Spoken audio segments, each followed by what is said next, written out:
This episode is brought to you by regret and bad choices.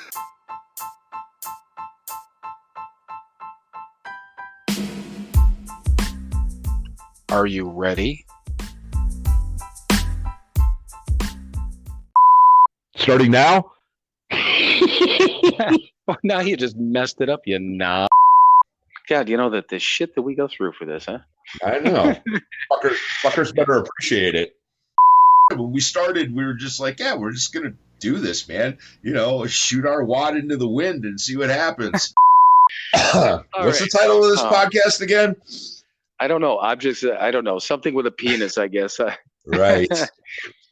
Our fucking faces are everywhere now. Right. But you're welcome, ladies. Right. Popular with the ladies. Right. Oh, I'm not even going to apologize because hopefully it sounds fucking hilarious. Yeah, totally. This is fucking explicit now. The explicit button. Let me use my finger. La, la, la, la, la.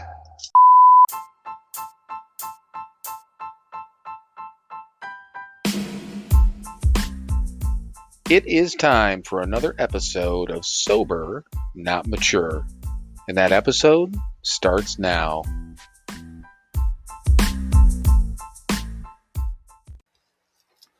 All right, everyone. Welcome once again to another episode of Sober, Not Mature. And we do have a guest. His name is Jim. Yeah, and here's the fun part. Number one, Jim not only followed directions, he got everything set. He and another guy tested everything. And no offense to a couple of the people like Jermaine, we're going to have on at the end of the month. He had a boatload of stuff going on in his life. That wasn't meant for him. We've had others that haven't come prepared. Not only did Jim come prepared, but he sounds wonderful. So yes. Real quick, take just a couple of minutes, introduce yourself briefly, then we'll get into the entire podcast, okay? Sure. My name is Jim O'Connor. I'm a certified alcohol and drug counselor outside of Chicago, and I'm the founder and executive director of the Second Story Foundation.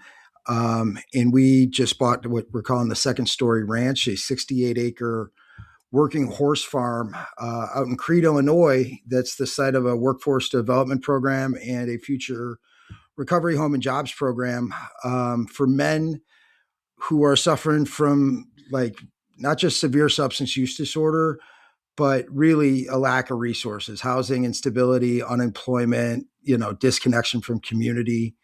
I've been in the field for a little while. I've been in recovery for almost 10 years now myself. And the truth of the matter is, in my story, I needed so much help. I mean, I was crawling into recovery. And if it wasn't, I've said for a long time, it's not just what happens, it's who happened. Right. Oh, yeah, absolutely. And I was fortunate enough to have some really amazing people put me on a path that got me to where I am today. So I'm grateful for you guys being here to be able to talk about this stuff. And it's great that you guys, even just started this. Yeah, well, we did it. We did it on a whim, and don't congratulate us too much. It was for selfish reasons. We did it. We literally did it so we could get together every week and shoot the shit. We both got sober in Cleveland. Mike is still in Cleveland. I'm not. So we did it selfishly, but yeah, it's we've gained a little bit of a footing over the last almost 4 years, and we have fun doing it. So plus, then we get to meet a lot of interesting people like yourself and plenty of other people. So it's been a lot of fun. But yeah, just real quick, that list of what you said, all these guys need. Not just this, but that. I think Mike and I checked all those boxes. Yeah. I was thinking, I'm like, I've read your stories a little bit. Yeah. Yeah, we came in with all the fundamentals, I think, that we needed. So real quick, and I'm going to have Mike always explains how we do the story, but I want to interrupt this for 1 second. I think you'll appreciate this too, Mike. So one of our really good friends who she lists herself as a fangirl of our podcast. Her name is Shirley. She's one of the only females that listens to us. Not really, but sort of. But Shirley celebrated 6 years sober this week, Mike. I Oh, don't know if you. cool. Yeah. Congratulations, Shirley. Yep, and she listens. She actually listens. If she's not lying to us every week, she listens every Monday. So I wanted to. Normally, when we have a guest on, we don't do these announcements, but she happens to be slightly important in our lives, and Right. we spent some time with her at Founders Day this year. So she's a good shit, and yeah, 6 years sober for her. So. Mike, explain. Yes. And as we were talking before, we don't have a lot of structure, but just a little bit. So, Mike, how do we tell stories around here? All right. Well, we definitely know how to get fucked up. We know how to fuck up our lives. We know how to fuck up the lives of everybody around us. We know how to do that very well. We hate drunkalogs, basically. So, tell your story, qualify yourself, all that good stuff. But we know how to get fucked up. We're interested in the solution. We know what happened. We want to know what it's like and what it's like now. So other than that, tell your story, Jim, man. Tell us what brought you to this point in your life. So like pain and consequences, right? Right. Pain and consequences was it. And I love how you said that, Mike. We know how to get fucked up and we know the drunk. My favorite, I do want to do this. One of my favorite things to do to get past that part is I ask people who I'm talking to or listen. I said, do me a favor and close your eyes and go back in your own story and imagine and remember the worst shit you did. Like the worst moment that those things that every once in a while they just creep up on you and give you the shivers. And then I'll say, open your eyes. I did that too. Yep. And that's it. Yeah. That's awesome. Right? That's fucking awesome. I like that. Just, I did that too. And, I am an addictions counselor. I have a certified alcohol and addictions counselor. And I've worked with a lot of people over the years. And, part of my story, if you go back far enough, and I've listened to hundreds, if not thousands of people's stories. And one commonality that I think I found, it's true in my story. And it's another way to kind of get past it and keep moving is, for so many people, they suffer abuse, neglect, trauma at some point in their lives that, they were treated in a way that they shouldn't have been. And the best way I can put it is, growing up, sometimes there are bad years and I had some bad years in my house, but it wasn't all bad. Right. And I think, those years probably affected me in ways that weren't healthy and I didn't respond to them well. But at a certain point, 18, 19, 20, 21 years old, that shit's on me. Like I wasn't doing, those things weren't happening. Right. I was happening and I was gone. So, March 16th, 2016, I was about 41 years old and, I had checked the boxes of consequences, failed relationships, lying, cheating, stealing, lost jobs, DUIs, jail, right? Like,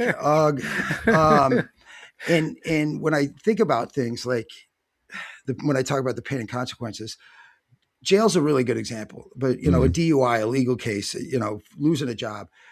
I look back and I'm like, these were things that were supposed to get my fucking attention. Right. And they just didn't. Right.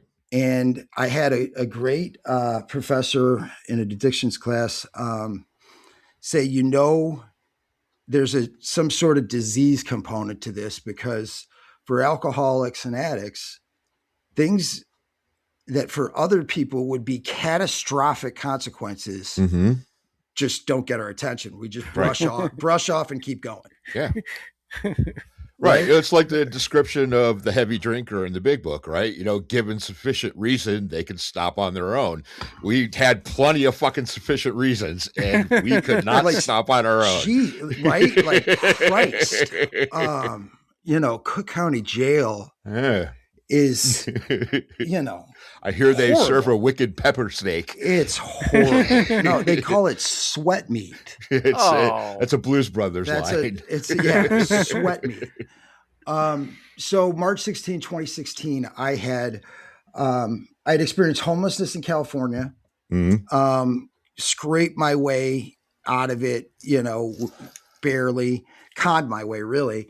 And made my way back to Chicago. I'd been all over the world. I had interesting jobs. But I was an alcoholic.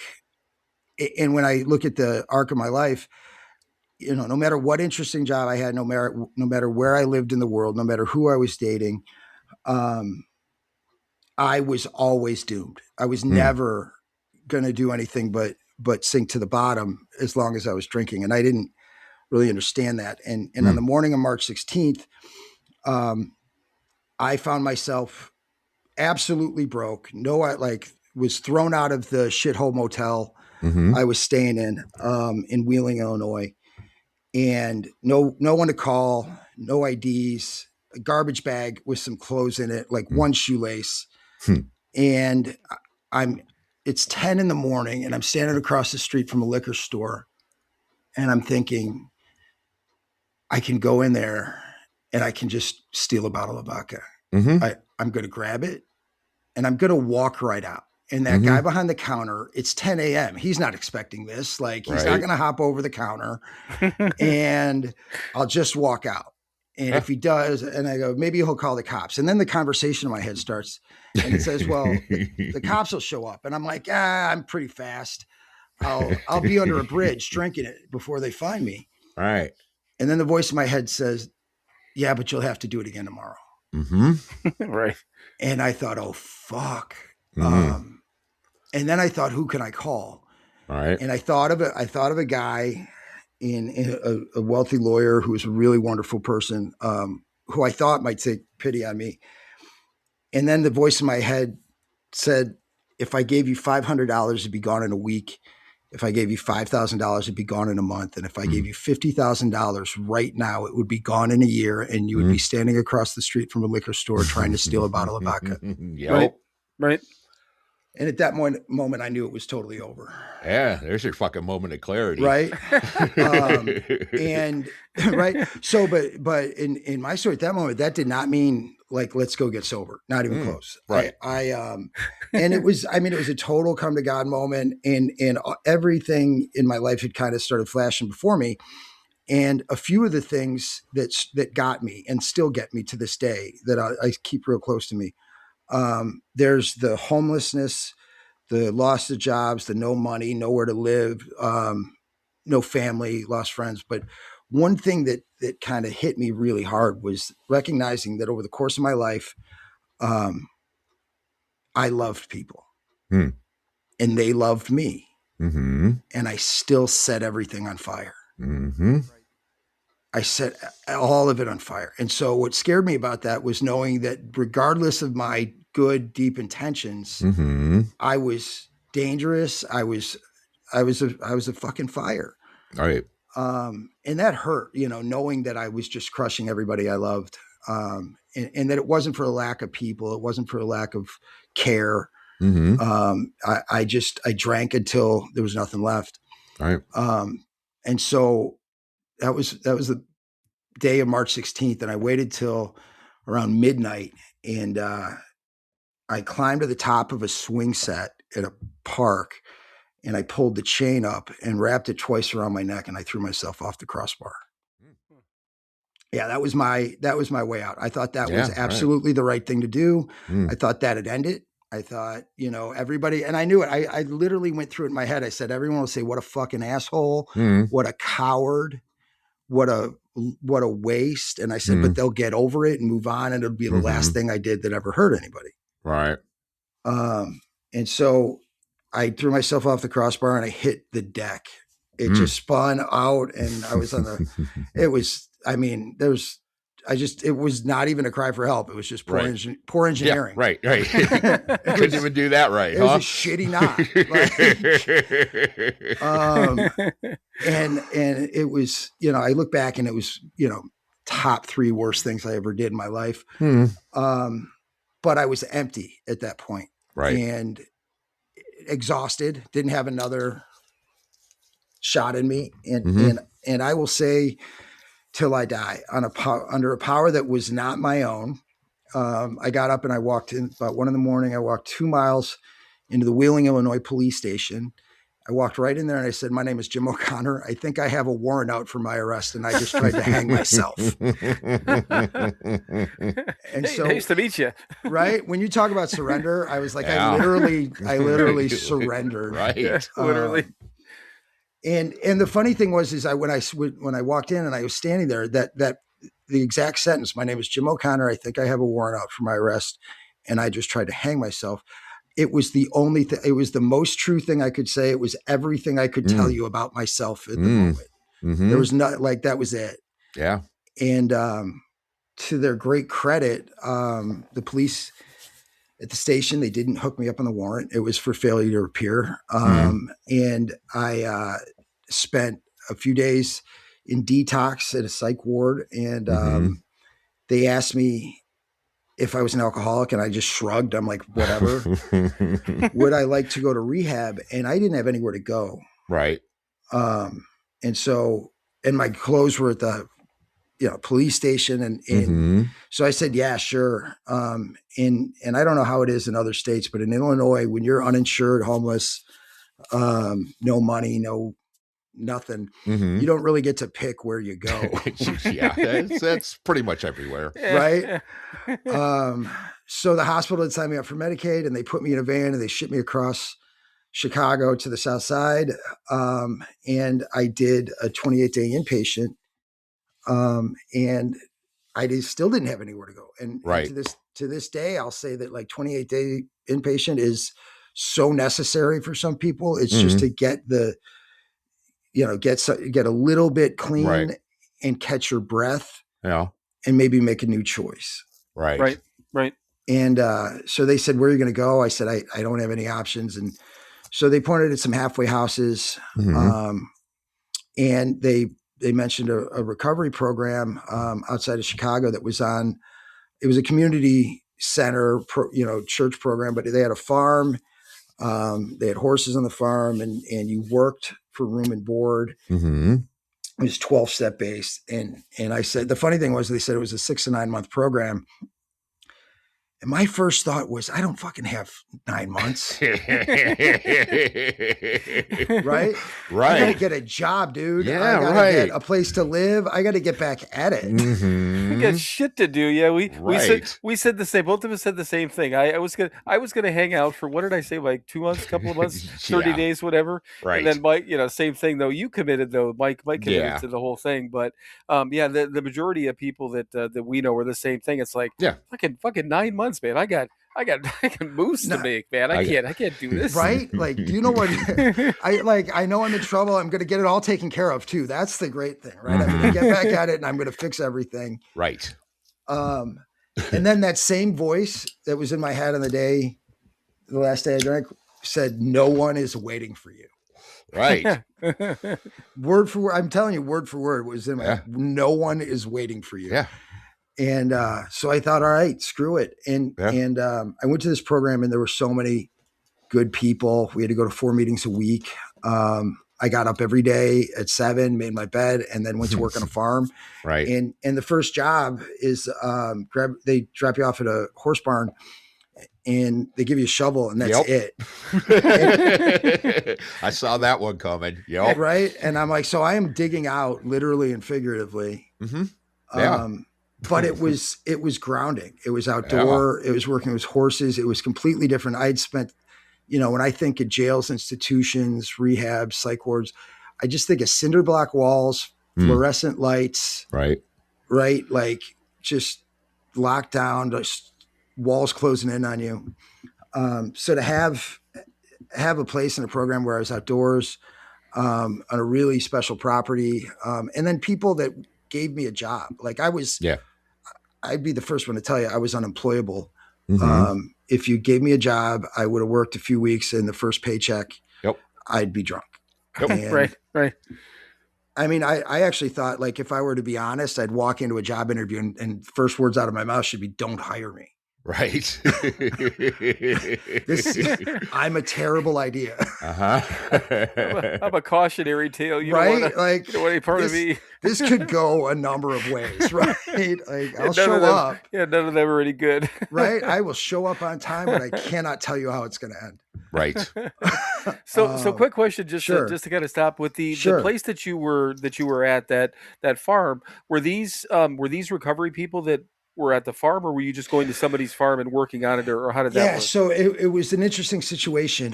The place was called the Center of Palos Park, and it was founded and is a 501c3 religious nonprofit. And so it was founded as a Christian institution, and it evolved over some years. And it had a lot of programs on it. It had a church, a chapel on a hill on site. But they had a kindergarten on the farm. They had summer camps for kids. They did luncheons for seniors, arts and crafts programs. And so their purpose was this larger Christian community center. Right. But one of the programs within it was a men's recovery program that actually started out before Bill and Bob got together. It started out in the 30s. And so they were just taking, at the time, they were taking a lot of alcoholics who were kind of itinerant. And they'd give them, they'd say, hey, if you want to sober up and work for a while, we'll keep you here in our community. And people would work and get sober for a little while and often move on. Right. But over the years, they adopted the 12 steps of Alcoholics Anonymous and AA. Attendance and membership became a core component of the program. Okay. Probably about, around the 80s or so, 80s or 90s. Right. And so the farm I was on, its purpose, its intention wasn't to be a recovery organization, right? But they had it there, and it was quiet.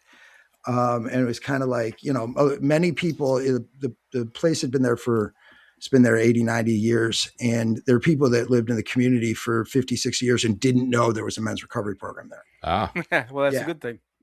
Yeah, yes and no. You can. Well, I mean, good thing that that there was. It sounds. I mean that in a positive way. Not that they would have disrupted it, but if it was it means that the people there didn't disrupt things, so they didn't know. I looked at it that way, that nobody would know. They're just these people are part of the community. And I can tell you something for myself, and after I spent a year there, and and I spent probably 9 months working on the farm, and then another 3 months I lived there while I was working.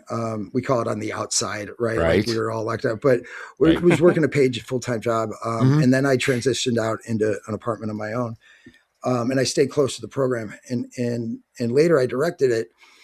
And one of the things that you mentioned about, hey, nobody knew we were there.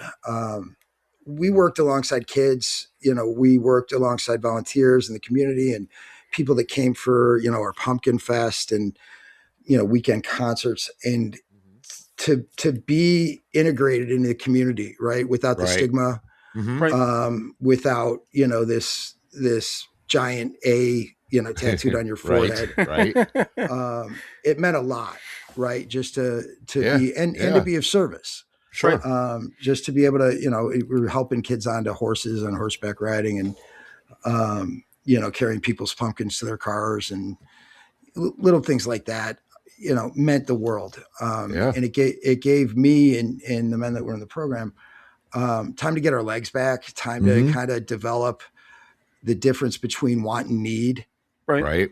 And then really to start taking, one day at a time is all you can do. But I think at some point, if long-term sobriety, if we call it durable recovery, and real growth, if that's part of your plan, at some point you got to develop the ability to think forward, right. Past today and tomorrow. And so while you can't do more than the best you can in a given day, it takes time to get past that survival instinct. Like, where am I going to get my next drink? How am I going to steal food? How much money can I buy with it? How much booze can I buy with this much money? And to really think like, all right, I need to learn how to save a little bit. I need to learn, how to really look towards long-term goals and sacrifice, my immediate feelings and thoughts to get where I actually want to be. And this program gave me that time. and it gave you, it had structure too. You get up. I said, when I got onto this program, it was the first time in my life I said, don't give me suggestions. I have fucked up every suggestion possible. Tell me exactly what to do. I'll do it. I don't care anymore. Mm-hmm. Right. And the best way I can put it is, if you told me to come in and dig a 6-foot ditch on Monday, I do it. And if you told me on Tuesday, now fill it in, I'd shrug and be like, whatever. Anytime before that, I'd be like, why the fuck did you tell me to dig it? Right. And then you realize it doesn't matter. I have to show up at work today anyway. It just doesn't matter anymore. And Mike, you started by talking about the solution, right? Right. Like that's what in one of my favorite things, even as a counselor, the 4-step has us look back and share things with a sponsor in 5 and 6. But, I often said, like, what if I told you we could spend, I don't know, a year, 2 years more in counseling talking about why?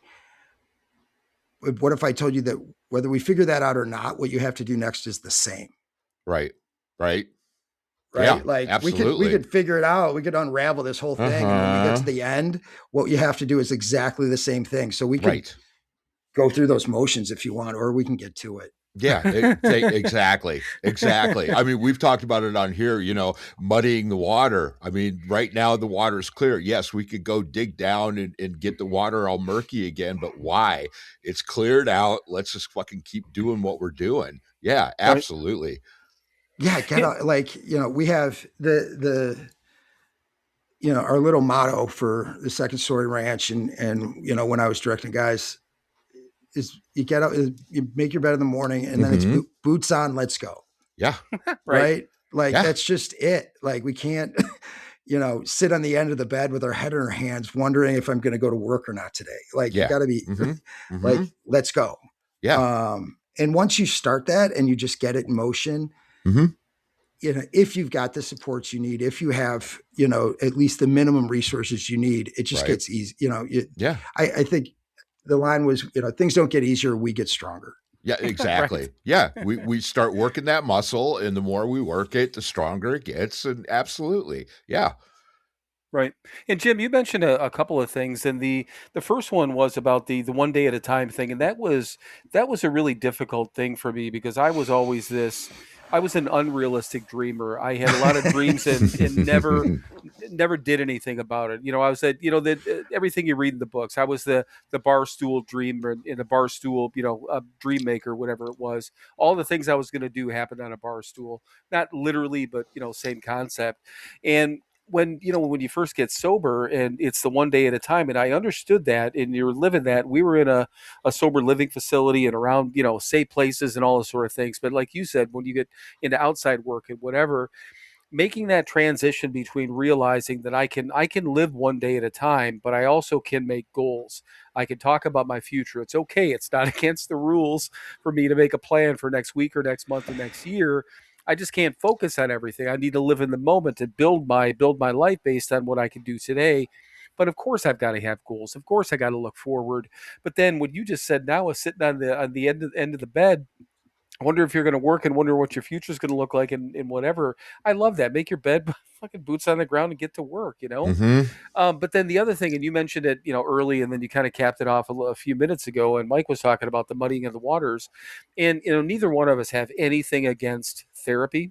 But the biggest thing that is I don't even know if it's frustration. It's I don't understand the focus more these days, probably in the last 3-4 handful of years, whatever it is, that it seems like, and I listen to a lot of sober podcasts, and a lot of the podcast hosts and people, everyone feels this need to pinpoint, okay, the reason I'm here is because of this one event, and let's find this one event that made me the way that I am. And you said earlier, I had some bad years, but they didn't shape my life. I also had some good years. My childhood, mine included, Mike's included. We all had some shitty times in our childhood and in our teen years or whatever, but that didn't necessarily shape our lives. Maybe part of it, whatever. But why muddy the waters now? Life's pretty goddamn good. We're all sitting here having a wonderful conversation. And then on top of that is, I don't want to dig up. I don't know if I need therapy, I'll go get fucking therapy, but I don't want to make a problem for myself today. Yeah. And I believe for a lot of reasons that the 12 steps, aside from, it's not just, some sort of membership program or Bible to me or whatever. As a counselor, I think that they're, what I would call one of the best treatment modalities, the way to get through things, because it's got a beginning, a middle, and an end. And then you can take it with you where you go. And I think that therapy stuff that you're talking about, I think the 12 steps can address a lot of that. Oh, in a time sensitive way, right? That doesn't go on forever. Yeah. And the best way I can describe that is, as a counselor is if I look at two columns and I look at character defects and resentments, right? And if I were a therapist, I could rephrase that and I could take resentments and say, resentments are, tell me all the ways in which you were made to feel like a victim. Right. And so now what I'll tell you though is from 0 to 18, there might be in someone's life a lot of things, and they might be very legitimate. Like children don't have agency. They don't have a lot of authority. They don't have the kinds of choices. They can't control the stuff that's happening to them. And often they can't just run away. And, a 7 or 8 year old who's being abused can't just like run away. Right. And so there are in times in people's lives where they really are made to feel like victims. Now, the second column is the character defects. I would say, okay, these character defects that come with attending to alcoholism and addiction, lying, infidelity, stealing, cheating, all these things, manipulation. These are all the ways you've made a victim out of others. Right. And so there's a balance sheet there, right? All the ways in which I was made to feel like a victim. Well, there might be a lot there. And hey, tell me all the ways you've made a victim out of other people. Right. And when you look, and that's really all of your therapy history. Yeah. Right. That's it. And so when you get to the point where you've kind of done that accounting, I think a simple question is, how long do you want to feel like either? Right. That's a good point.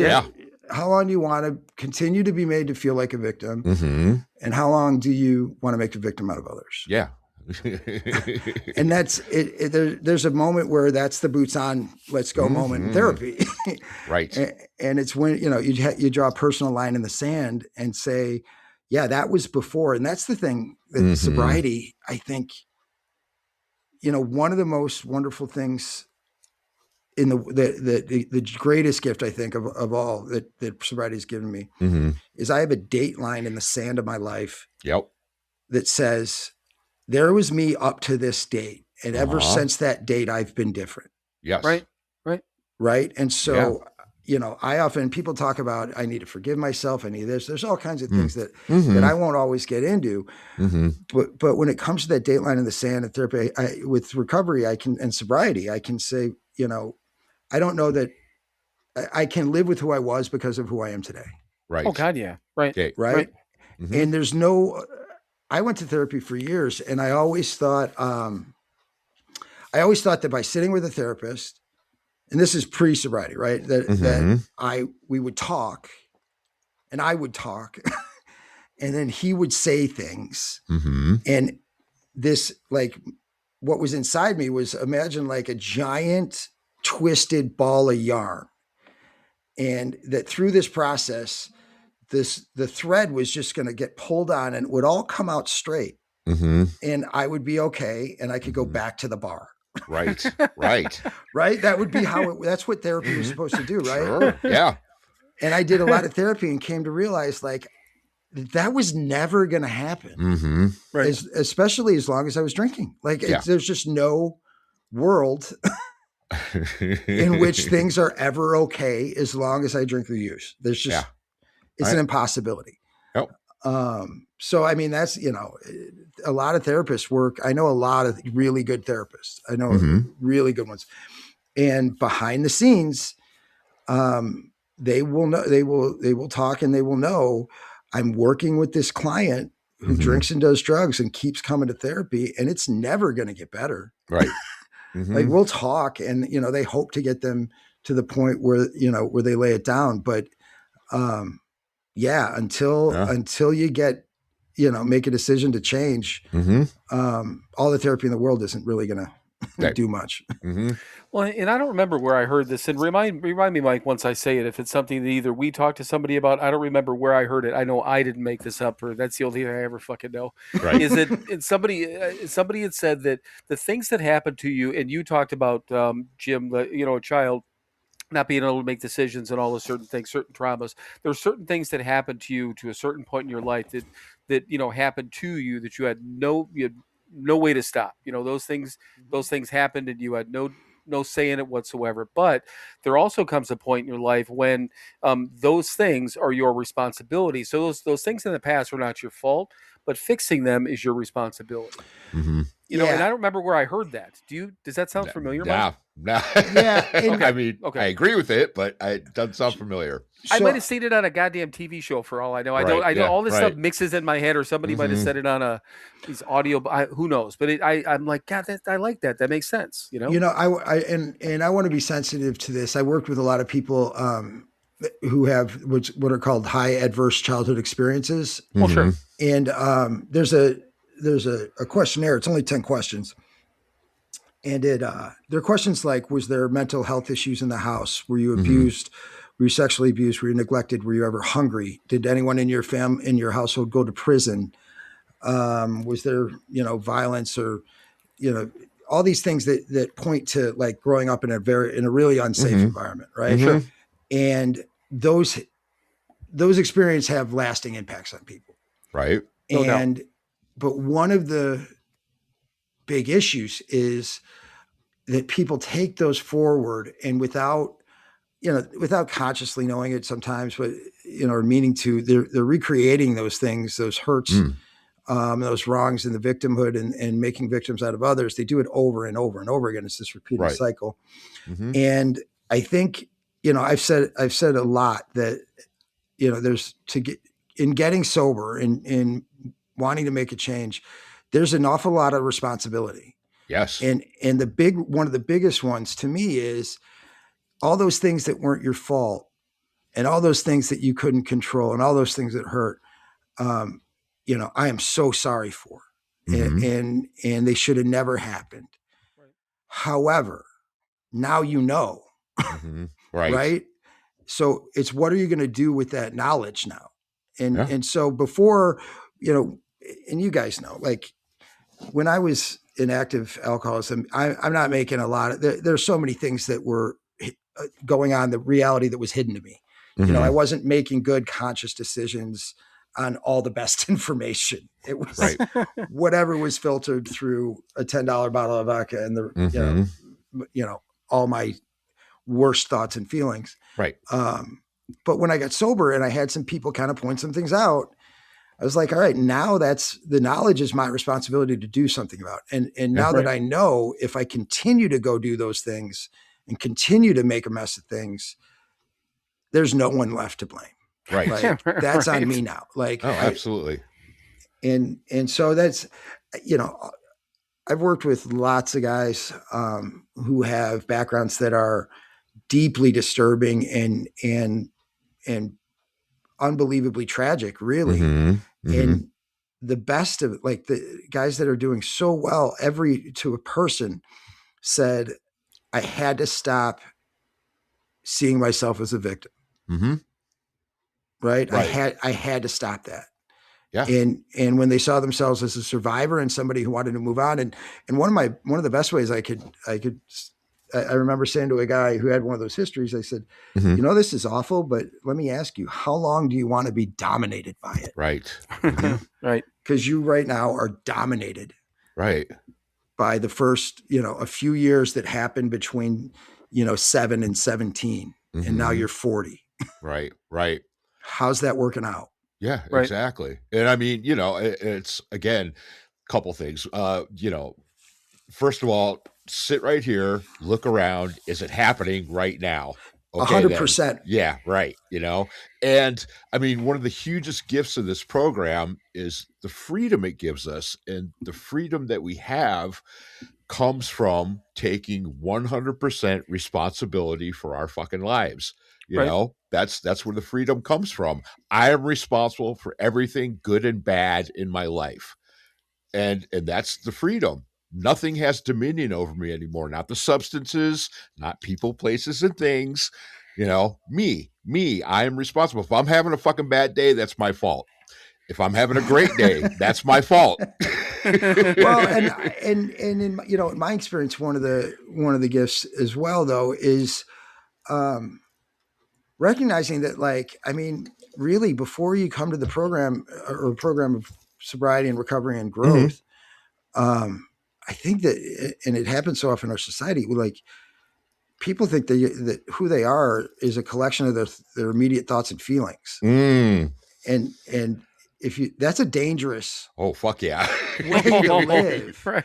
Yeah, because they're all transient, right? Yeah, like right. I'll say, like, remember that time you felt a certain way and then it never changed? Remember? No, that didn't happen. Same thing with the thoughts. Like, remember the time you thought that thing and you've never thought different. Like, and so, recognizing that I can be a witness to my thoughts and feelings. It's how I behave that I'm really responsible for. Right. Absolutely. Yeah. And I have to act rightly despite my thoughts and feelings. Mike always says, he goes, my thoughts are still all kinds of fucked up. I just don't well, that's act it. on You're them allowed these to days. think. You're allowed to think fucking anything. Oh yeah, right. I have all kinds of awful fucking thoughts all the time. Totally allowed. Yeah. Like, so okay. Like, often hilarious, right? Yes. Like, yes. You're and but it's like, no, you can't do that, and you really can't say it either. Right. I mean, you can, but then you're left with, you're responsible for the consequence after that. Yeah, exactly. Right. Yeah. Well, it's like getting loaded. Yeah, I'm going to feel good for a fucking couple minutes, but then what?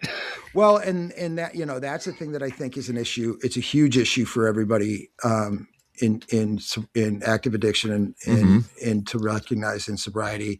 I think it's actually an issue that our society is dealing with at large sometimes. Not enough. Is that, like, hey man, you can do a lot of what you want and say a lot of what you want, but there are consequences. Like, really, not everybody has to agree with you, and feelings are going to get hurt. Like, you might lose a job, and so you start deciding, like, what's more important, that I constantly express myself or that I pay my rent. Right. Exactly. Right. Like, maybe I have to learn how to manage those thoughts and feelings in a way that doesn't have negative consequences in my life in the shared world. Yeah. Right. Yeah. For me and the people around me. Absolutely.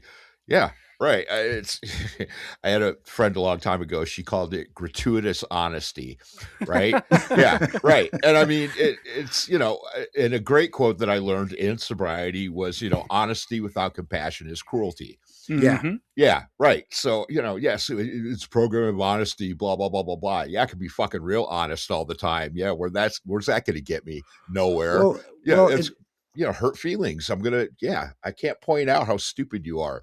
Not you, but no. And what we're talking about is something that I try to work hard with in the program that I ran in the recovery program we're developing. I try to talk a lot about executive function, and that's your cognitive ability to delay gratification, to think forward, to accept short-term pain for long-term gain.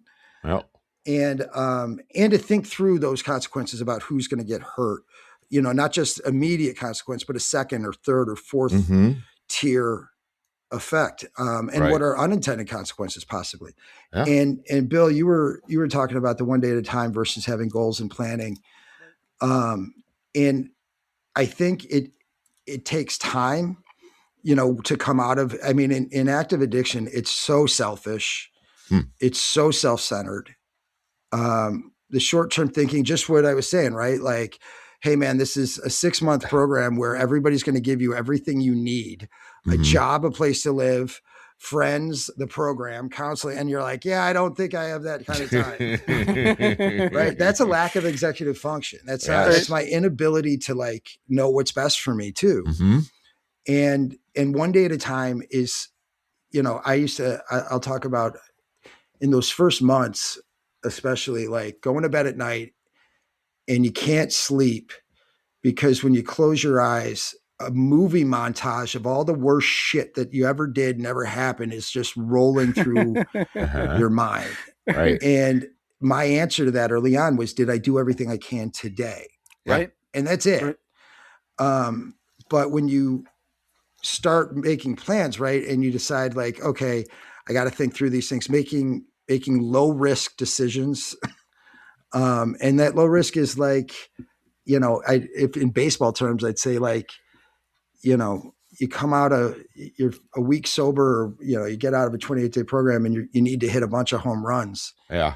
To get everything back. And I'm like, you need to take a pitch and or walk or bunt. Mm-hmm. Like, right. Just take 4 balls and go to first. Yeah, exactly. Well, a buddy of mine, he used to say, you don't walk 10 miles into the woods, turn around, take 2 steps and expect to be out of the woods. Yeah, that's it. And yeah. And so for all those things, my experience tells me that people need more time than many people think. Yeah.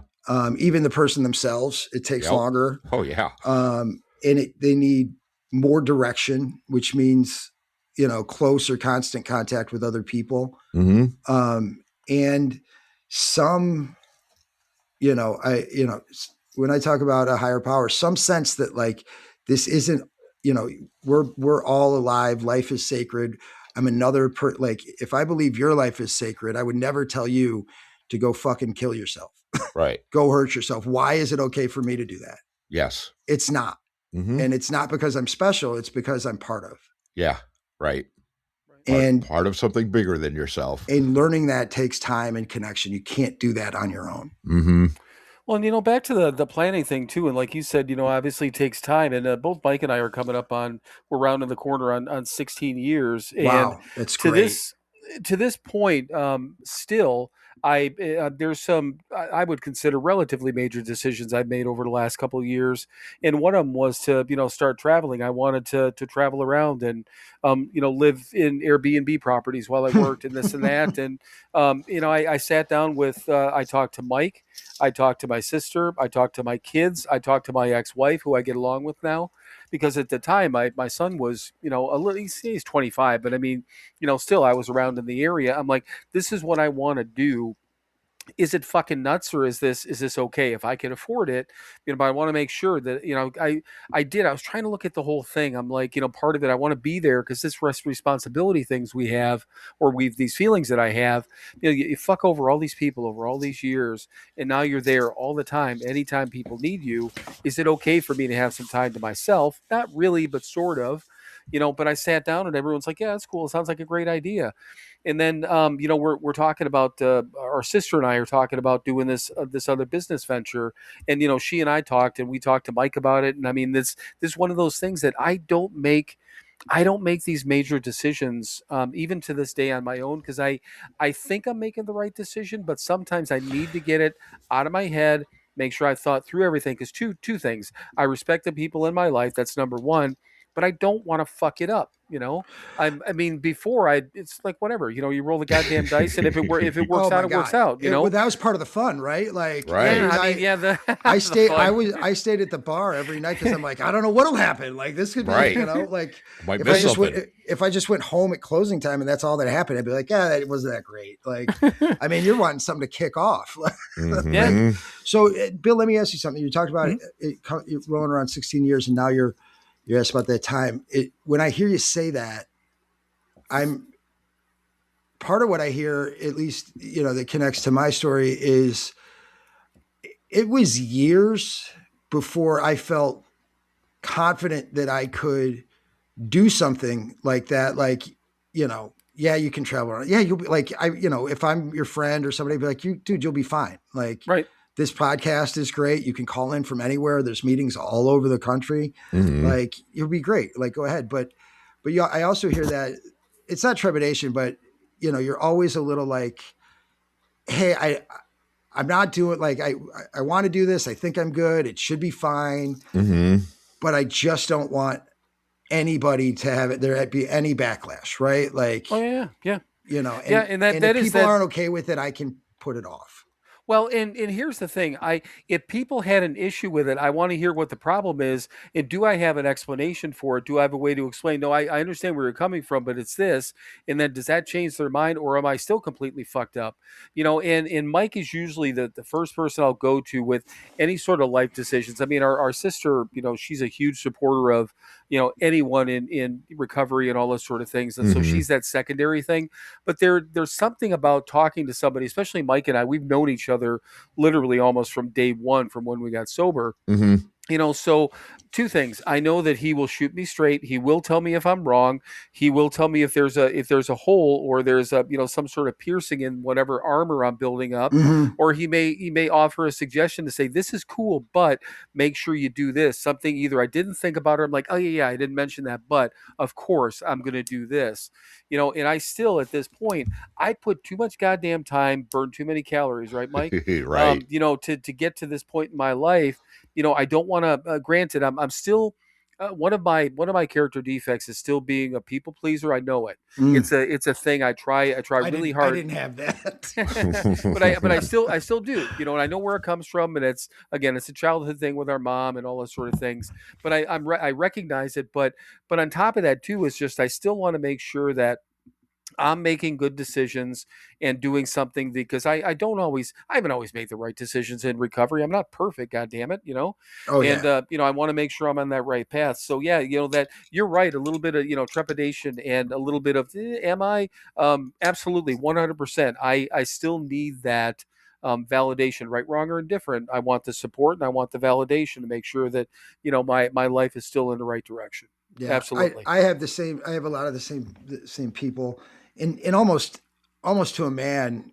The question I get, and I'm coming on 10 years, and the question I get is, "Are you going to drink?"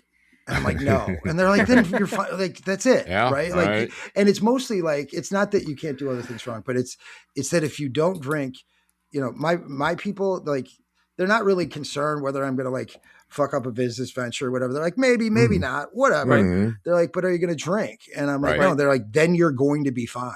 Yeah. Right. One way or Well, another. and that is the thing, and it's funny because and our sister told Mike this. When was she out at your place? 6-8 months ago? What she Something said? like that. Yeah. Yeah. Well, you can tell that situation, but yeah, go ahead. What she said to you about the drinking part? I don't remember. Oh, okay. Well, the story it's a gift. Yeah. Well, they were. Kathy went out there. She was out there for to see a friend's thing or whatever it was. So she stayed with Mike for a night, and apparently you guys were just sitting around shooting the shit and whatever. And Mike brought up something, and then our sister said she's like, "Oh, I don't even worry about you guys getting drinking or anymore."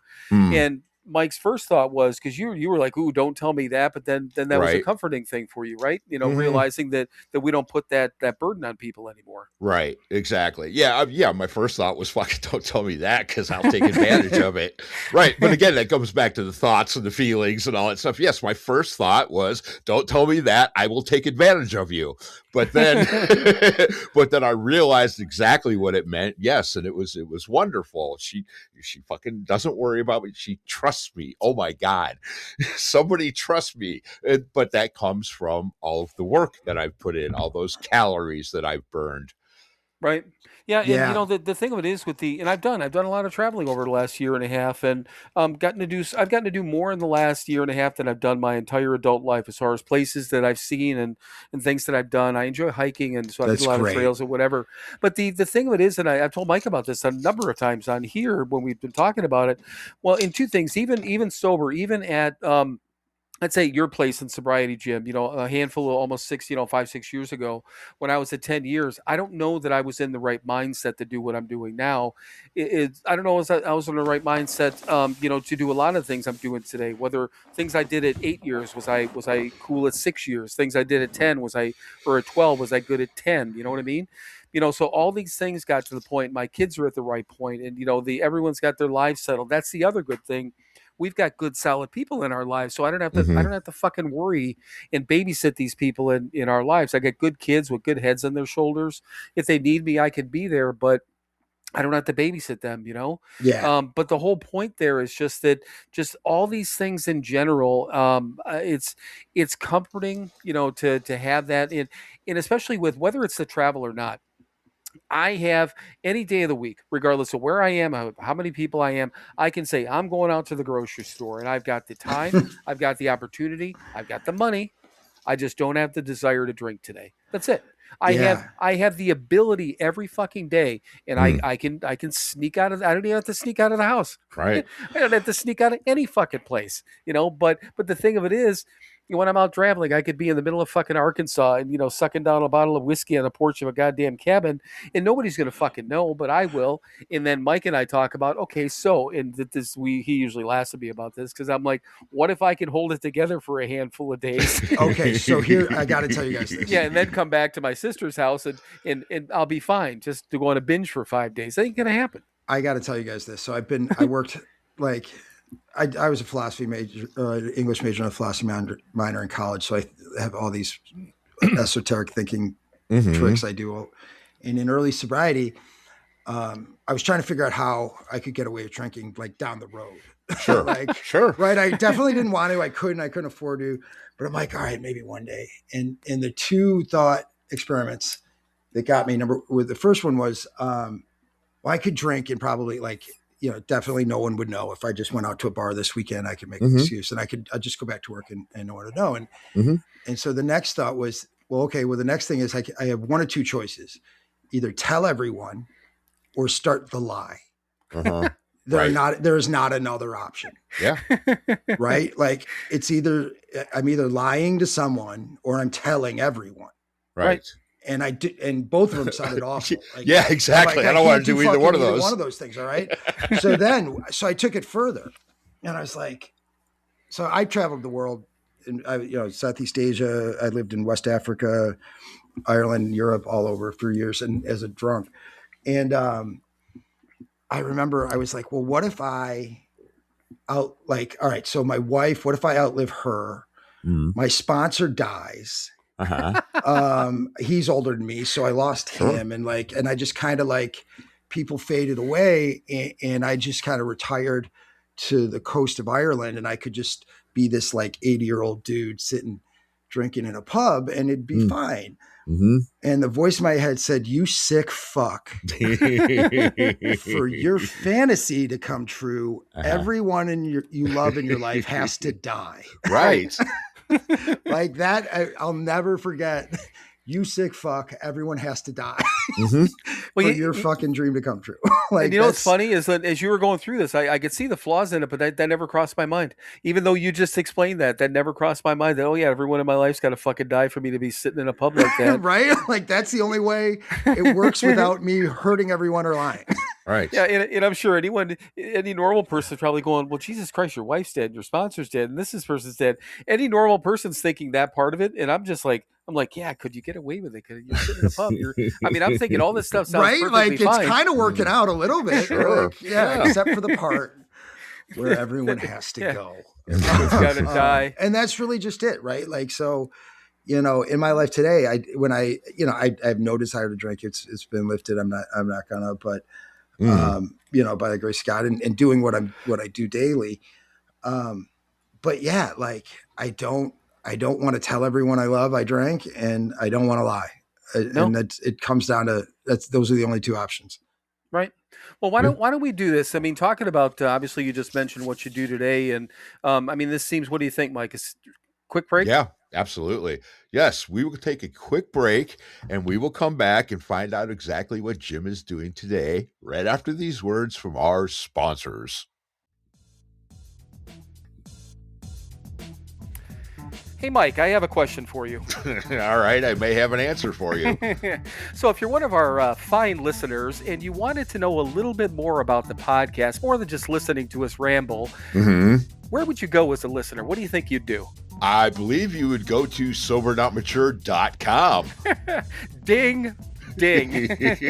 Okay, good. Now, next question is, what if you've been, I don't know, seeing us on social media, you've seen our t-shirts, you've seen some of the pictures we posted, and the person's like, you know what, I want to be cool like those guys and get a t-shirt or a coffee mug.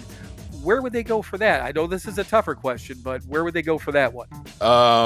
They would go to SoberNotMature.com. They could do that. Yes, you're right. Because once you're on SoberNotMature.com, they can hit the store link and go Thank right you. to our second website, which is SoberNotMatureShop.com. See, I was going to say store. I'd have screwed it up. You know what the thing of it is you got it right the first time. Everything people want is at, go ahead with the first website, SoberNotMature.com. And if you mess around on there, you're going to see everything we have. Obviously, we have our merchandise. See a little bit about us, a little bit about our background. We posted some other things on there, but I don't know. You can even sign up for our email list. And here's the good thing. We barely email anyone ever, so you're not going to get spammed. Oh, no, absolutely not. That would be like effort on our part, and that's not going to happen.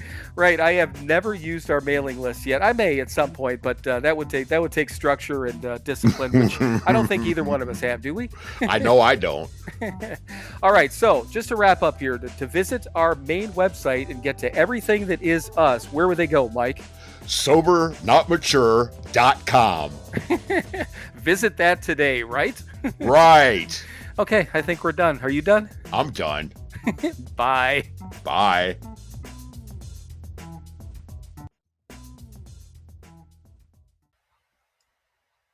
All right, everyone. Welcome back.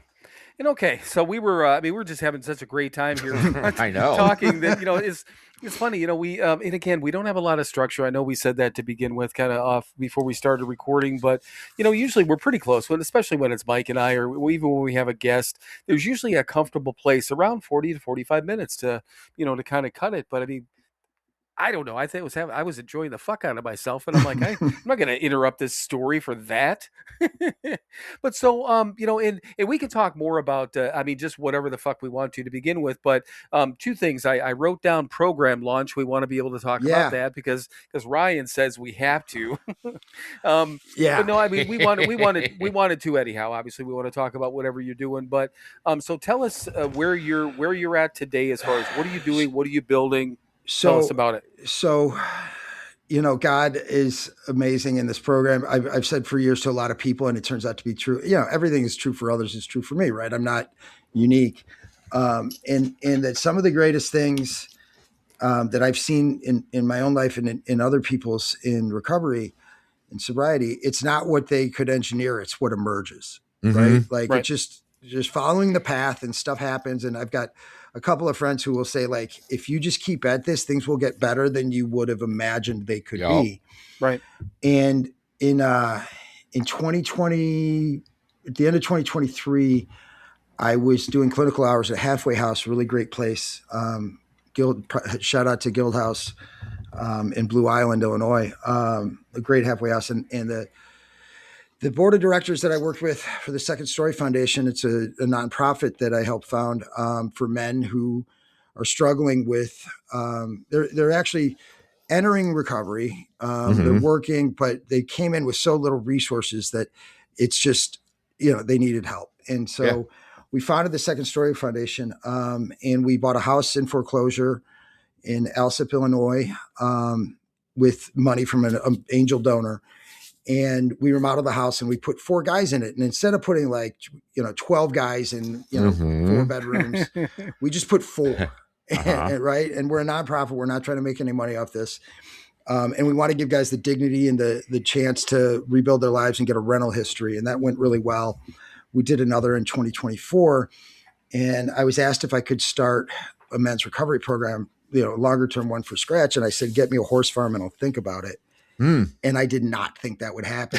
Right. I was like, let's just find me a horse farm and sure. And people came by and they showed me 3 that were for sale in about an hour from us and out in Crete, Illinois. And I went to these farms and we found this one, it's run down.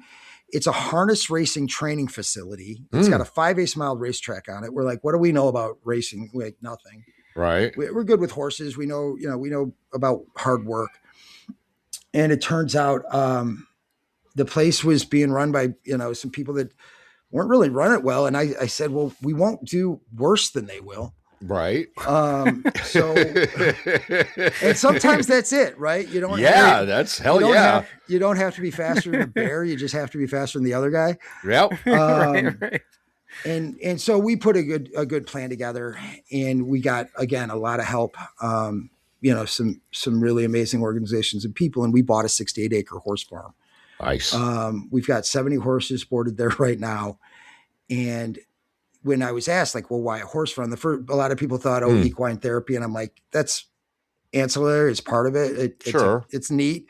Sure. Said, but what we have is we have a site where we can build a 15-bed lodge as a recovery home and community center. And we have a work site that will never run out of work. Right. Right. Like this farm will be, there will be work to do there. Oh my God. It's 70 of them. It's crazy. It is crazy. Right. And so there's always work. There's always upkeep. Yeah. There's a ton of land. We'll be farming and doing a lot of different things. But our intention for there is the Second Story Ranch recovery home and jobs program. And so the model is that if you're severe substance use disorder, and I was talking about this with a friend today, like alcoholism, addiction touch everybody. There's no walk of life that isn't affected, in Republican, Democrat, black, white, gay, straight, it's everywhere. Right. One thing though, that I think where there's a line is rich and poor.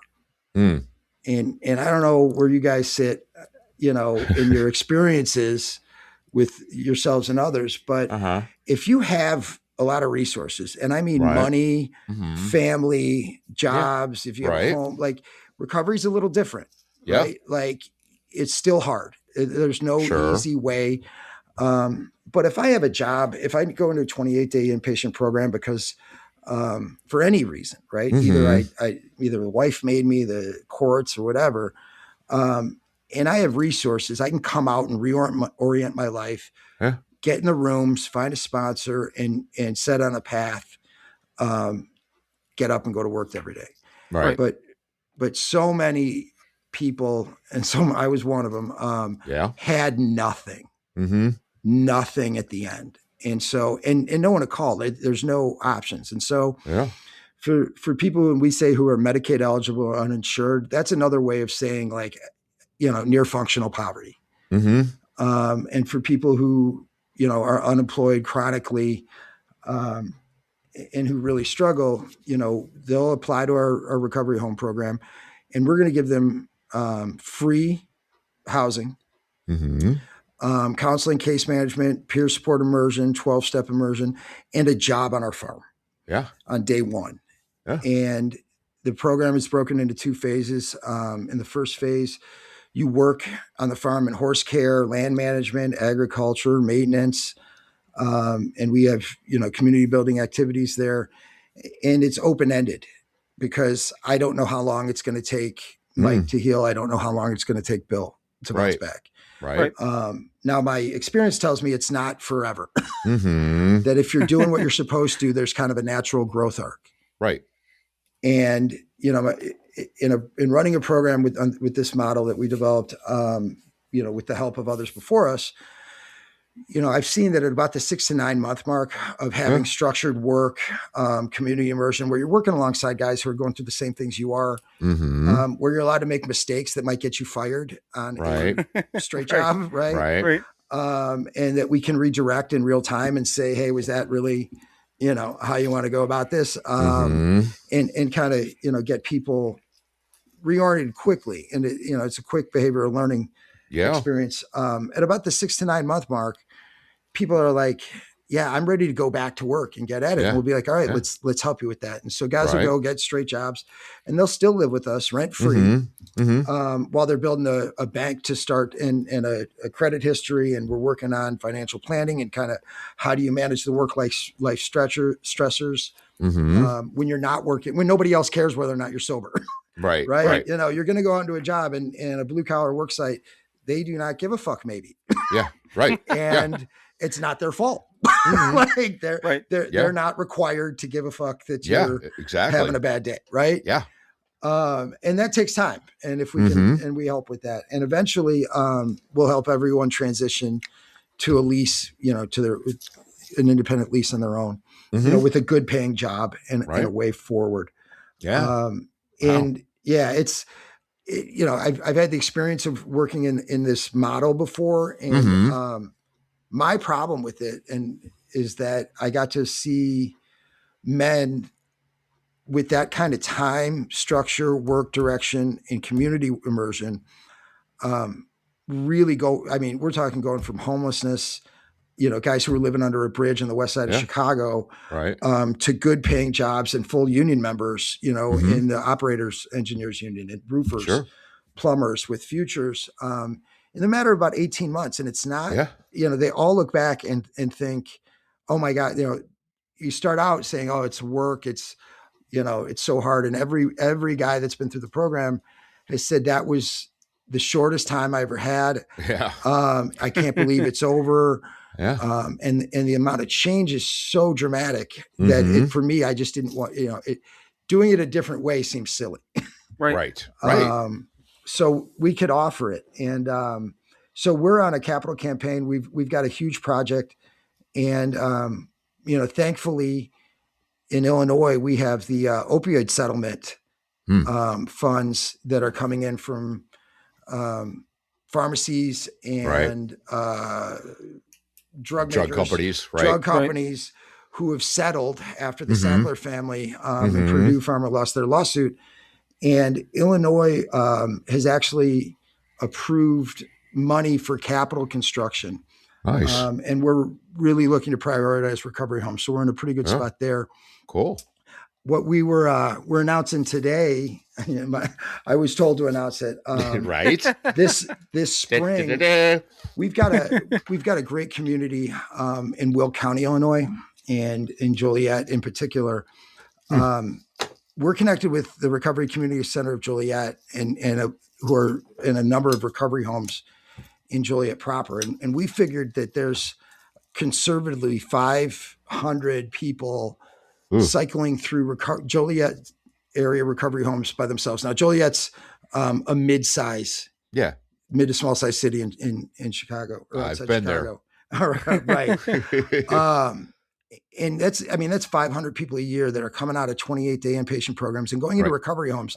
Man. And anyone who's listening, like, if you're not aware, you don't go to a recovery home if you have another choice. Oh yeah, right. Like they're a godsend. They're so needed.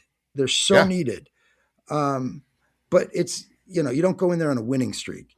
Yeah. And so one of the hardest things when you've got people who have felonies, don't have GEDs or high school diplomas, guys are coming out, you know, going into rehab with no bank account, no cell phone service. Yeah. And you thank God you got somewhere to go on day 29 and you're going to a recovery home. But now it's $175 in rent's due the first week. I don't have a bank account. I don't have a phone. I don't have money for transportation. I might have a court case, and the tab is running. Yeah. Right. And even if you get a job with a temp agency, let's say on you know, day 1 or 2, you might not get a paycheck for 2 weeks. Right. So we're calling it the First Furrow Fund, and we're partnering with the Recovery Community Center of Joliet, to take people who are transitioning into recovery homes and give them cash paid day labor, you know, 3 days a week, so they can go get, you know, IDs back, establish resumes, but connect them with peer support services for resumes, and some case management services. And we'll transport them out to our farm where they can work with horses, you know, whether it's horse care and cleaning stalls, you know, giving a horse a bath, which is a ball, fixing fences, landscaping, being outside, but working with people who are compassionate to the situation they're in, and being able to put, you know, $200-$300 cash in their pockets in the first week, so they're not at such a huge deficit when they do get work.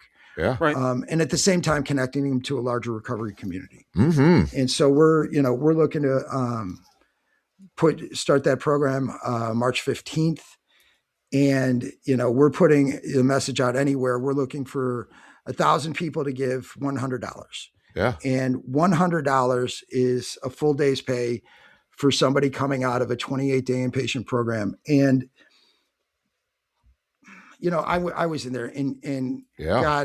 God knows you feel like a fucking loser going into rehab, right? Right. Right. But a different way to look at it is to flip it on its head from the outside, especially now, you know, when you get some time. And one thing I can say is that anyone who goes in to a 28-day inpatient program, either willingly or unwillingly, has made a small investment in their future. Yep. Right? Right. It's just a small deposit in your, you know, for recovery capital.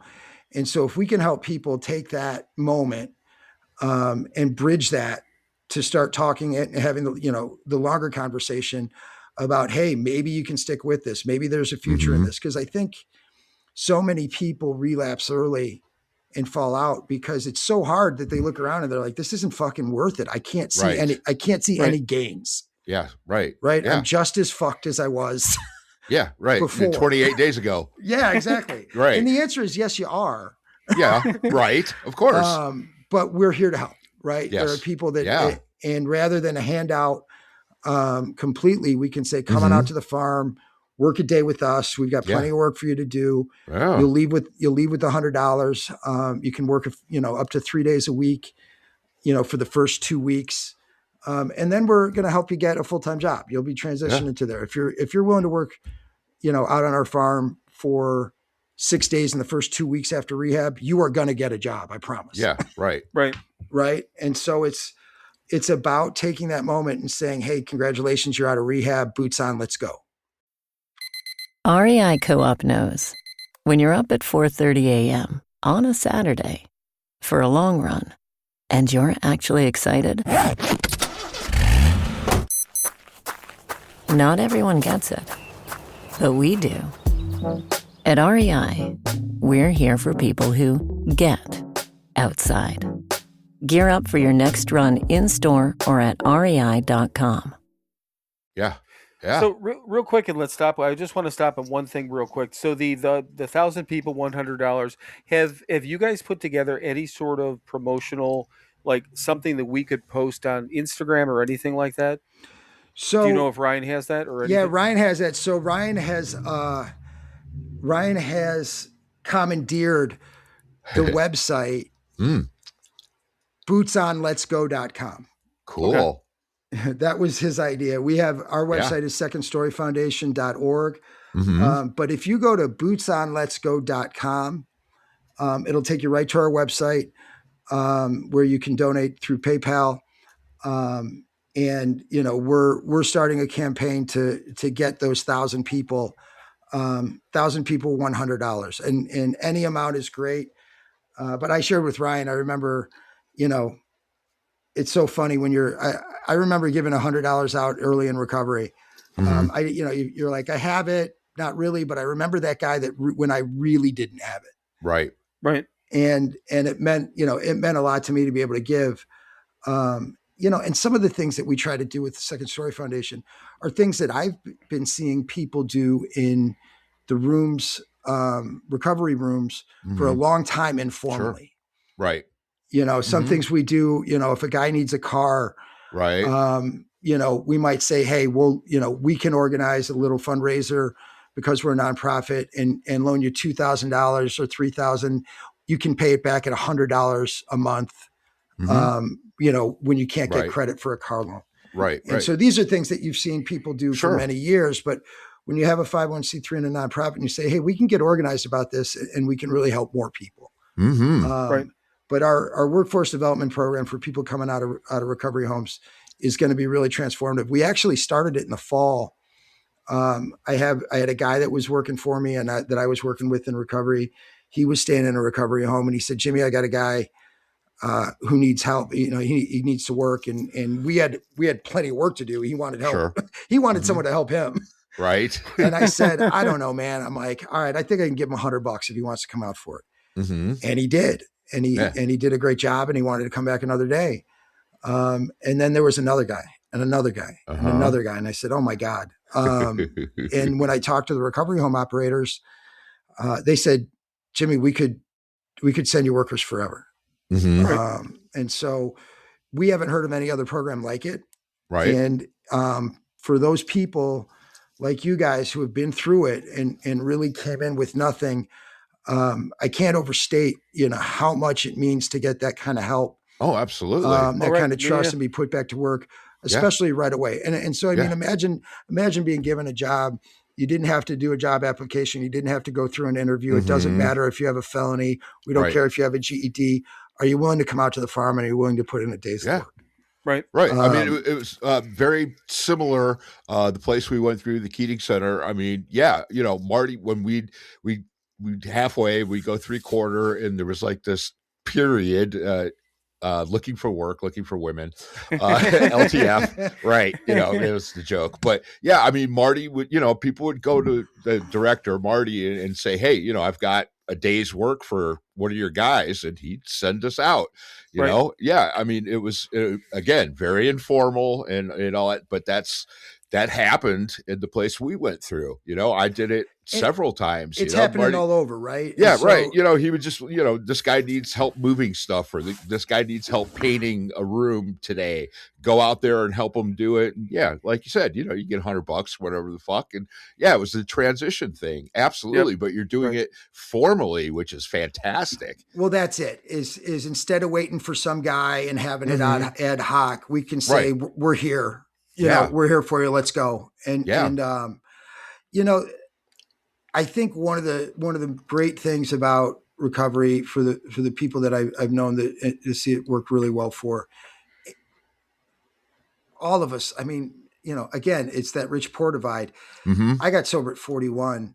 Right. And you look around here and I'm like, I'm going to be working till forever. Yeah. Right. This is going to and once you get your head around the fact that recovery itself, sobriety, getting past those first year, 2-year, maybe 3-year mark, it gets easier, right? But it's work and it's always going to be work. And rather than resisting it, when you throw your arms around and you work and you embrace work, like, okay, ready to go, things just shift. Yeah. And so, one of the things that I've seen over the years is a person's willingness and acceptance of work both is directly correlated to their long-term recovery success. You just don't see too many people who are lazy or resistant to doing hard things that really make it very long. Right. Exactly. Yeah. But then you're not resistant and you do those hard things. And I think I read somewhere about practicing these principles in all our affairs. Right. Yeah. And that's just it. Right. You work hard on your recovery and that bleeds into working hard at whatever the fuck else you're doing. Yes, absolutely. And you get the rewards in your recovery and you get your rewards in the real world. In life. Yeah. Yes. Yeah. So we think that there's a great opportunity for us, but it's going to be a fun journey for a lot of people. Absolutely. And then what I'll do is because I just looked it up, the bootsonletsgo.com went right to your Second Story Foundation website. Correct. And there's a thing that's right up in the upper right hand corner that says support. So I think that looks like I clicked on that. Looks like where people can donate. Correct. But what I'm going to do, I will put that website link in the description. It's a click-through link for just so anyone knows, depending on where you're listening. If you're listening on Spotify, it's always a click-through link, but everyone knows how to use fucking Google. So go on Google and go to bootsonletsgo.com. Upper right-hand corner says support. Go in there and donate some money. But also, if you can, Jimmy, if you can pass along to Ryan, if he has any sort of, because what I don't want to do, I could develop something. I could make something up with a little thing that we can post, but I don't want to jump all over any artwork or anything like that he has. If he has something that he can give us, then we'll post it.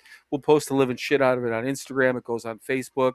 And we've got kind of a weird following between the podcast and Instagram, different audiences, but all sober people for the most part. So, and then, that we have people that we know that we can ask to share it so we can get it around.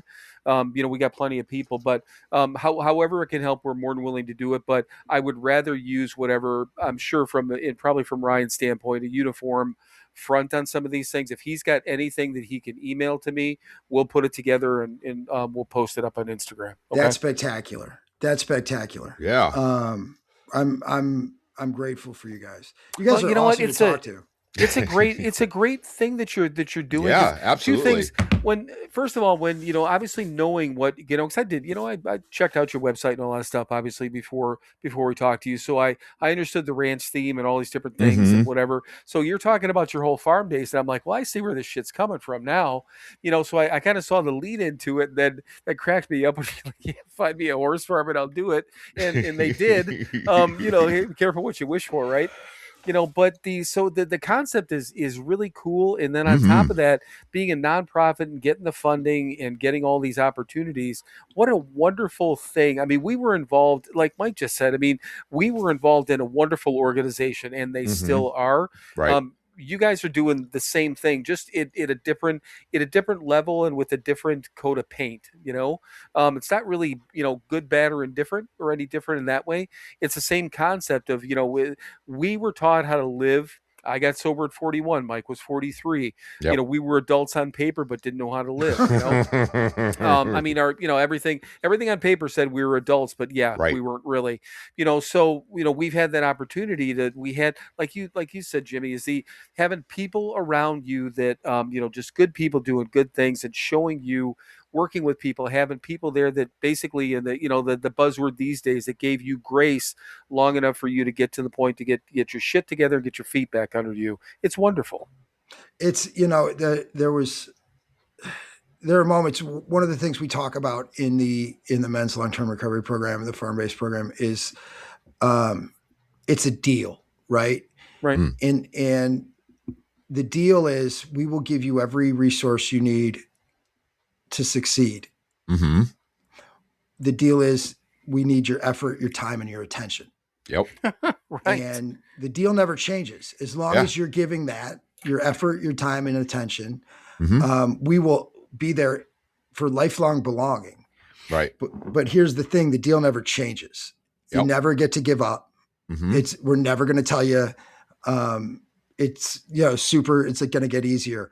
But when you hold up your end of the deal, it's so rewarding. Yep. Right. And I had a moment many years ago, it seems like many years ago, where I was in court with a guy who was staring down the barrel of 6 years in prison for his 5th DUI. But he had been through this program I was directing, and he was awesome. He was doing absolutely everything he was supposed to. He was over a year sober. He had a great job with an HVAC company that he was good at. He had a kid that he was becoming a good father to, just an infant, and just doing everything right. And I had written a letter for him for the judge, and I went to court, and it was dicey. And at the last minute, the judge said, and looked at me, he said, "Well, he's yours now." and she let him off instead of, he was staring at 6 years. And she let him on probation. Said he had to kind of keep doing what he was doing with us. Right. But he dodged jail, and I was driving home in the country that day, and I just started crying. And I had this moment where my higher power said to me, "I will continue to make amazing things happen. Your end of the deal is you can never stop helping." Right. And I said out loud in the car, "I'll take that deal." Yeah. Right. And my experience has been that, he has never stopped making amazing things happen. And from the deal doesn't change. The deal doesn't change, man. Right. And so now I'm terrified of stopping. Right. Yeah. I'm fear-based, right? Like, yeah. So I'm still like, what happens if I don't do everything I can? Oh, we talk about that all the time. Yeah, absolutely. Yeah. I am still fear-based. Sure. Yeah. But it's a healthy fear. It's a good fear. It's what happens if I stop doing everything I can? I don't want to find out. Right. Yeah. I'm good. I'll just keep doing it. Yeah, you probably don't want to be that person either. You want to find out what's going to happen. You don't want to be that person. And, I like what you said too with that deal part. We will do this. All we ask of you is this. And Marty said the same thing too. Because here's the thing, like very, very early, and we make a joke out of it now, but we got to the point, especially in early recovery, hearing about all the statistics. You're in a meeting and look around you, and you look at this guy and that guy. Only 10 out of the 50 you'll be here, and this person's going to die. And we were getting pissed off, and we decided, we were like, well, fuck them all. We're going to stay sober just to prove them wrong, you know. Yep. And that was our credo for a while, just fucking spite, you know. As part of the thing that keeps us sober is just the spite, because it's like, oh no, we're not going to stay sober to help our families or be better people. We're gonna show you, fuck you, we can't do this. And quick side note, we get this email 3 months into doing this podcast, and this was again almost 4 years ago now. And this guy is trying to sell us some shit, you know, do this and we can get you guests. And it turns out to be this big cost based thing. You know, it's they're bringing you in with one hand and they're shoving their fist up your ass with the other one. And I mean, this guy's telling us all this stuff, and he goes, what did he say? Oh yeah, only 10% of podcast lasts for a year. Yeah. So we're like, well, fuck you. I said, we'll put out garbage for a goddamn year. We don't give a fuck what we're doing. We're going a year. Yeah. You know? Oh yeah. And then about a year and a half, 2 years in, this motherfucker emails us again. You know, just doesn't realize that you know, we're off his mailing list, but we're still on his mailing list. And I said, I know you. I said, you're the one that told us that we couldn't succeed. I'm like, it's been almost 2 years, the next number of episodes. I'm like, have a great day. And he's like, oh, really? I'd love to hear more. And I'm like, go away, man. Knock it off. And then listen to this. It was 6-8 months ago.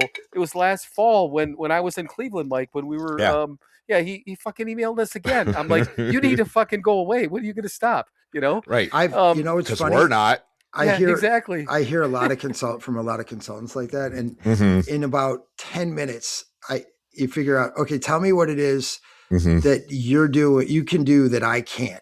Right. And it's real. There's a real short list of things. Yep. When you, and that's the other thing of recovery too, and especially like our farmers program, you start to recognize, like, if you wake up every day and all you think is, I'll just do whatever it takes today. Yeah. I don't know what it is. You start to be someone who can figure out just about anything. Yep. And so the consultant guy, you're like, yeah, I got that. Like 10%. Like, do you know what I've been through? Yeah. Like, did you know what I had to do to get here? Like a podcast. You're like, that's not going to be a problem. Well, and you know, some of these people are like, we got all these ones too that, you know, share this with me and we'll show you how to, you know, increase your following base. We're like, we're a relatively small podcast. We don't have a big following, but the people that we have, the people that listen, they're very engaged, they're loyal, and they're just good individuals. They're in tune with what we're doing, and they're kind of like, you know, apparently we're their people and they're our people, and that's cool. Now, granted, we would love to grow beyond that, but it's going to happen organically. It's not going to happen because somebody, you know, we paid somebody $1,000 to juice the numbers and, you know, shove us into people's faces, you know, but then the other thing too is the podcasts out there that people are begging for money. Oh, the only way to keep this on the air is to donate and buy us a fucking coffee and this and that. We started telling people, don't give us any money. We don't want any fucking money from anyone. That's you guys are, Jim, you guys are a nonprofit. We're not including you in these things. I was about to say, no, don't give us any fucking money. Give Jim money. I appreciate that. Yeah, give somebody like Jim money. Yeah. But then we're like, we tell people, we're like, you know what? If you have a podcast and you can't afford to do it on your own, fuck you. Shut it down, because you shouldn't have a podcast. Yeah. Now, the people we want money from, we want advertisers. If somebody wants to advertise with us, that's fine. Well, and if we never do, we don't really care, but that's the whole point. But here's the other thing too, is that like when we have guests come on, we've had people say they're like, you don't mind, we could just talk about whatever. We're like, no, talk about your fucking book, talk about your program. Like, it's just, it's so much fun to watch what you guys are doing in person. It kind of feels like what we get to do. We're not like lifting people up from, you know, bare bones recovery and all that sort of thing, but we're taking people and we're talking to people that are recovery individuals that are sober for a number of years and are doing some really cool shit. And we get to help them promote it. That is, to it's us, huge to me. I mean, awesome. I'm not like, I'm not media savvy or social media savvy or any of it. But I believe what you guys believe as well, like doing the right thing, doing what you know you're supposed to for the right reasons. The great things emerge. It's not what you engineer. It's not the consultant. Right. And I mean, you take help wherever you can get it. Of course. But there's something about, you know, when you're on a path that, you know, you're where you're supposed to be, you know, you're doing the right thing. you just don't stop. Right. Like, Yeah, exactly. And so I have a friend of mine who's a pastor, and I get almost always when I'm talking to him, I hear myself mostly talking about being impatient for like, I want something or something's not, and it's usually, you're worried about uncertainty. I want to know what's going to happen, where everything's going to come from, and that's not how it works. And one time he said, Jimmy, God's never early and he's never late. Right. And the more I've thought about that has been true historically, as a higher power, right? Like Sure. everything comes probably not exactly when I wanted it. He's going to make me sweat it. Yep. But he shows up on time. Yeah. Yeah. And I think recovery works that way. One thing, it's terrible. I'm impatient too. And Mike said that some years ago. I was estranged from my daughter for years and years. Like 12 years by the time we finally got back together, and it was 2.5 or 2 years plus, I think, when of sober years when we got together. And we were at the Keating Center, and Mike used to do group all the time. And that's this point, we were probably a handful of years sober, I would think.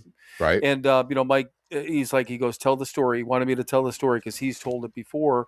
And he's like, and he says to me in front of these fucking new guys, he's like, he goes, oh, Bill, how long did it take? I'm like, too fucking long. He's like, no, it took exactly how long it's supposed to take. Yeah. And I'm like, God damn it. No, fine. Yeah, right. Fucking fine. We're at our program, at the programs I've run, like I get my guys to start understanding, and we have an alumni program. I bet the Keating Center does too. Sure. Oh yeah. Yeah. Right. And when you have alumni come in, one of the best things about alumni is they're able to tell the guys that are new to the program, and is like, hey, we don't even consider you like on your way until year 2 or 3. Like, like you're still new at a year. Right? Oh yeah. Right. And so there's a lot of programs that are telling people like, that are 90 days sober, they've made it. Yeah, right. Like, hooray. You're cured. I'm like, it's great. You can't get 2 years without 90 days. It's 100% impossible. But like, let's slow it down and let's start raising the bar, the expectations. It takes time. Yeah. My line is you want 6 months sober in 3 months. Yeah. Right. And the truth is that my line for years has been time is the work. Yeah. Right. It's time. And sooner or later you look back and you're 3 years sober, and then you're almost 10 years sober, and then you're coming up on 16. And we know people. We knew a guy that knew Sister Ignatia. You know the name, Sister Ignatia from There was a guy named Ray in Cleveland, Ray Brown, and he died with, what did we figure, Mike's 55 years sober? 55, 56, something like that years. Yeah, it's just that's how you win, right? Somebody said, what's in the addictions field, it gets really hard. I'll tell you something. I don't know if you look at like if you look at like the Betty Ford, Hazelden, all kinds of different success rates, right? Like if you look and dig really deep, they consider success as like somebody who finishes a 28-day inpatient program sober 30 days later as self-reporting.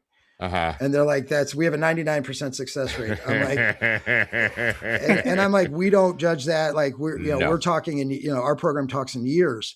Yeah. Yeah. But the truth is, I said, how do you judge it? I go, did you die sober? Yeah, exactly. Right. Yeah. Then yes. You won. You won.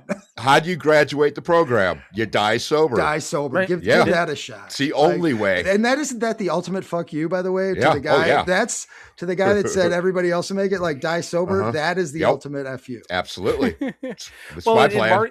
Marty used to say the guy who was actually still does runs the Keating Center, again with all these statistics, success rates and that sort of thing. It's all bullshit. He used to tell us, he goes, we have a 100% success rate if you do what we do and say what we say and follow the program as it is. He goes, you will stay sober. And they used to always tell us they never told us, we never heard, you're not going to be able to drink anymore. They used to tell us, we're going to show you why you won't need to, or why you won't have to, or why you won't want to drink anymore, which is, it's a minor distinction, but saying that you can't drink anymore for the rest of your life versus we're going to show you why you won't have to, why you won't need to drink. Well, we're going to show you that. We're all nutcases, right? So like, if you tell me I can't drink, I'm going to argue semantics. Oh yeah. Right. I'm like, of course I can. Right. And now watch me. Like, so, right. Yeah, of course you can go drink. Like I had a guy, I swear to God, I had a guy tell me the other day, I was trying to get him to go back into rehab. And he said, man, he goes, I'd rather live in my car. And I was like, then live in your car, man. Yeah. Like, then do that. Yeah. Like, listen to yourself, right? We all have choices. Of course you can live in your car and just, you'll until you don't have a car anymore. Call me in 30 days after that if you make it. Like, right.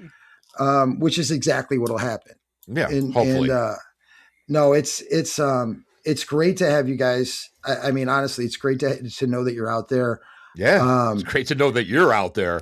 Fuck us. Exactly. No, really, and we're giving us giving us an opportunity to talk about what we're doing. It's really moving. It's really like, when you see somebody make it, you're like, let's do that again. Let's just do that again, and let's do it again. And what you heard at the Keating Center, I was told at the program I went to. And when I was in it, when you're in the middle of it, it's hard to see. You can't see it, right? Right. And I was told pretty much the same thing, but I was lucky enough to then get to direct that program. And sure shit, I can say with like 6 years experience of watching guys in a good program like that, right? Absolutely 100% of the men that just stuck with the program, that followed the deal, that took the deal and lived up to it, 100% got full-time jobs. Right. 100% moved out into their own independent living situations. Yes. 100%. Well, the original wording of how it works, right? Did you ever hear it? They read it at Founders Day every year. It's not rarely have we seen. No, we've never seen a person fail who's thoroughly followed our path. That's the original wording in the big book. And they changed it to rarely because they softened it. They started softening the shit from the day one. But the original wording was never have we seen a person fail who has thoroughly followed our path. Absolutely. If you know the history, I learned something recently when you talk about the softening. I have one of my partner in this project is a guy named Eric Christensen. I call him his nickname is Cowboy. And for the first 2 or 3 years, I knew him. I didn't know he was just Cowboy, right? Sure. He's over 20 years sober, and he was a guy, especially in his first 10 years, was just on fire with the program, started meetings from scratch over and over again. And we were talking about how few big book meetings we see, that we don't see as many as there used to be. And he pointed out real clearly, he said they started diminishing in the 80s when more people were going to rehabs, and the group sharing kind of made its way out of the rehab. The group therapy kind of made its way into 12-step rooms. Right. And so there's more meetings now where people share, which is great. I mean, I'm not making a judgment, but you see, and those have taken the place of just the straight old big book meetings where this is it. Right. Like, we're not that interested in what you think or feel about it. Like we're going to tell you, we wrote a whole book about it. Like, it's pretty much covered here.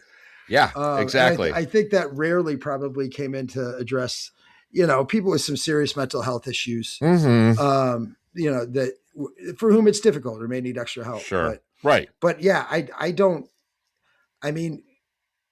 I always see those failures not being the failure of the program. And it's a real simple thing that I've said is the deal doesn't change. You wanted to change the deal. Yeah, exactly. Right. And I remember hearing a guy talk about getting married. He said, he goes, I love my wife. I stood on the altar, put a ring on her finger. We said, to rich or poor, till death do us part. And absolutely 100% meant it. And in 9 months later, I'm thinking about whether or not I can have a girlfriend on the side. And he's half joking or whatever. Yeah. And it dawned on me, I'd been talking about this deal, and I'm like, you wanted to change the deal. Yeah. You made a deal. And here's the thing, your ego repairs, you get bored, your thoughts and feelings come into play, and somehow or another, you're going to change it. Yep. And, if you just stick to it, it works out way better. Right. Like, I'm going to go back and make some amendments to these 12 steps and do it my way. And I think if we just do that, it's like, just shut up. Yep. Exactly. Exactly. So anything else, Jim, that we've missed? Anything else you No, wanna talk I about? want to say one thing. Okay. Yes. And it's something that I want to say like everywhere I get the chance, and I Yep. say it as often as I can in meetings. For absolutely everybody in recovery, I don't know your audience, but particularly for people who are earlier, Mhm. you know, or recovery curious, they call it, adjacent. Right. I did one other podcast and they said, what do you tell somebody who's curious about this? I'm like, well, if you're listening to this, you should go to a meeting. Yeah. I'm like, it's a done deal. Like, don't Yep. like why, like normal people are not listening. Right. No. I mean, some are, and God bless them. Mhm. But I have a really, really special person who is a magical therapist and a person who died with many years sober Mhm. and was a 12-step devotee. She said something to me near her deathbed that just it hit me, and I want to tell anybody out there that if you're thinking about this, if you're near recovery, if you're suffering, and really anybody, you know, 90% of what recovery is learning how to deal with suffering. Mhm. We suffered so poorly before, and now we get to choose to do it a different way. And she looked at me and said, "You're so important. You're so important. You're so important." Mm. And that's the thing that anytime I get a chance that anybody in recovery to remember where you were. There was a time where you're suffering and it was absolutely unbearable. Mhm. But then and now you are so important. You are so important. You are so important. Very Beautiful. cool. Very nice. All right. Well, Mike is going to run us out of here. Don't go away. Don't go away, Jim. He's going to do a little wrap up, and then we'll do the final wrap up before we get out of here. But it's time for you and I, Jim, to quiet down for a minute, and then Mike's going to run us out of here. Thanks so much, All guys. right. Thank you. you, man. Well, thank you, everyone, for listening to yet another episode of Sober Not Mature. Thank you, Jim, for being on our little podcast here and for doing all the shit you do, because it's really cool. And you guys go out there and give them some fucking money. You know, I say every week, right? You know, go out there and do something nice for somebody and don't tell anybody you did it. Well, hey, go out there and do something nice. Here's your opportunity. We've handed it to you on a silver platter. Now, from the bottom of my heart to the depths of my soul, from the beginning of time until the ends of the earth, always and eternally, fuck you. And now it's time, kids. It's time for you to fuck off. Then keep fucking off. Keep fucking off till you get to a gate with a sign on it saying, "You cannot fuck off past here." Climb over that gate. Dream the impossible dream and keep fucking off forever. That's our fun way to end the podcast every time, Jim. Yeah, we've been doing that for a little bit, so yeah, obviously it's always a little bit of fun that we have with people. So That's a 100 riot. Yeah, 100%. 100% though. We appreciate obviously having you on. Everyone, like Mike said, yeah, what a perfect opportunity to get out there and do something nice for these guys. They're doing good things for people. The click down in the description or just go to bootsonletsgo.com and donate anything that you need, Jim. I mean, obviously let us know, let Ryan know to get whatever he can to us and we'll promote it. But yeah, thank you again. We truly appreciate it. Okay. Thank you, guys. You're awesome. Yeah. Not Thanks, a problem. man. You got Mike, it. I love you, brother. I love you too. And I Take know good you care, and I will guys. talk soon. Hopefully, Jim, we'll talk soon also, right? You will. Take good care. All Cool. right. Bye. Bye-bye. Bye. And now it is time for you to fuck off. Then keep fucking off. Keep fucking off until you get to a gate with a sign on it saying you cannot fuck off past here. Climb over that gate, dream the impossible dream, and keep fucking off forever.